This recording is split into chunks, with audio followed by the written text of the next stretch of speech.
India ప్రపంచంలోనే 4th largest ఎకానమీగా అవతరించిందని news reports చూస్తూ ఉన్నాం.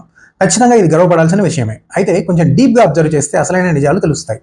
ఐఎంఎఫ్ ప్రొజెక్షన్స్ ప్రకారం ఇండియా 2026 ఫైనాన్షియల్ ఇయర్ ఎండింగ్కి 4th లార్జెస్ట్ ఎకానమీ అవుతుంది. అంటే అది ఇప్పుడు కాదు, ఇంకా ఒక సంవత్సరం ఉంది. సో ఈ కన్ఫ్యూజన్ ఎలా వచ్చింది అంటే, నీతి ఆయోగ్ సీఈఓ బీవీఆర్ సుబ్రహ్మణ్యం మాట్లాడుతూ ఇండియా ఇప్పటికే జపాన్ని క్రాస్ చేసింది అనే రిమార్క్స్ చేశారు.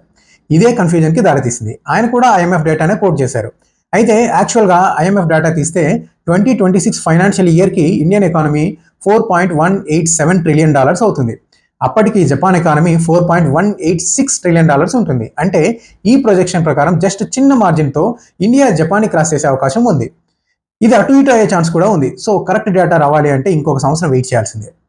ఇక్కడ ఇంకో విషయం ఏంటంటే, ఒక దేశం డెవలప్డ్ కంట్రీనా, డెవలపింగ్ కంట్రీనా, అంటే అభివృద్ధి చెందిన దేశమా, అభివృద్ధి చెందుతున్న దేశమా అని తెలుసుకోవడానికి పర్ క్యాపిటా ఇన్కమ్ అనేది ఓ ముఖ్యమైన టూల్.